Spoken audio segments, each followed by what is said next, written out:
आज की जो बड़ी डेवलपमेंट्स हैं उसमें एक जो सबसे बड़ी डेवलपमेंट है वो रमज़ान शुगर मिल के जो मैनेजर हैं मोहम्मद मुश्ताक, उनको जो आज पाकिस्तान से वो फरार हो रहे थे, उनको जो गिरफ्तार किया गया है, उनका नाम ऑलरेडी ECL पे था। उनके हवाले से जब ये मामलात आगे बढ़ेंगे तो आपको पता चलेगा कि वो कितनी अहम है ये गिरफ्तारी, क्योंकि उनके भी बैंक अकाउंट से ट्रांजैक्शन मौजूद हैं शरीफ फैमिली को, और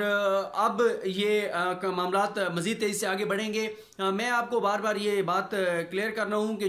जिस बात पे आप सब मायूस होते हैं वो मायूसी वाली बात है भी सही, जिस तरह से लाहौर हाई कोर्ट रिलीफ दे रही है शरीफ फैमिली को, लेकिन ये सारे के सारे मामलात जो हैं वो आगे जाएंगे, सुप्रीम कोर्ट में जाएंगे, अभी ट्रायल शुरू होने हैं, रेफरेंस दायर होंगे। और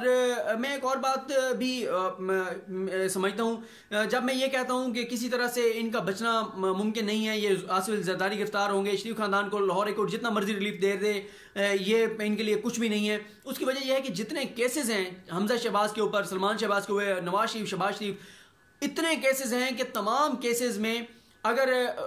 जिनके बारे में कहा जाता है कि वो NRO देने का इख्तियार रखते हैं, वो NRO देना भी चाहें तो नहीं दिलवा सकते, क्योंकि कोई केस तो चल रहा होगा लाहौर के अंदर, कोई इस्लामाबाद के अंदर चल रहा होगा, कोई रावलपिंडी के अंदर चल रहा होगा, कोई हाई कोर्ट में मौजूद होगा, कोई सुप्रीम कोर्ट में होगा। तो इतने केसेस हैं, इतना कुछ किया गया है पिछले 10 सालों में पीपल्स पार्टी और नून लीग की जानिब से, शरीफ खानदान और जरदारी खानदान की जानिब से, कि इनको कोई रिलीफ दिलवाना भी चाहे तो नहीं दिलवा सकता, क्योंकि कितने जजेस को वो मैनेज करेंगे, क्या तो इसलिए मुमकिन नहीं है। और दूसरा यह है कि पहले पाकिस्तान में सोशल मीडिया की इतनी पावर नहीं होती थी जितनी अब सोशल मीडिया के ज़रिए चीज़ें ज़्यादा सामने आती हैं और एक हाइप क्रिएट होती है, दबाव बढ़ता है। और पहले पाकिस्तान की जो यूथ है वो इतनी इन्वॉल्व नहीं थी पाकिस्तानी पॉलिटिक्स के अंदर। अगर आप आज से 18-20 साल पहले देखें, जब शरीफ खानदान को NRO दिया गया या जब इनको बाहर भेज दिया गया था सऊदी हुक्मरानों के कहने पे, उस वक्त पाकिस्तान के जो नौजवान है वो उस तरह से सियासत के अंदर इन्वॉल्व नहीं थे, वो अपना स्टेक नहीं समझते थे। लेकिन इसका क्रेडिट जरूर इमरान खान को जाता है कि इमरान खान की वजह से अब नौजवान हों, पढ़े लिखे अफराद हों, वो पाकिस्तान की सियासत के अंदर अपना स्टेक समझते हैं। और मुमकिन नहीं होगा किसी भी इदारे के लिए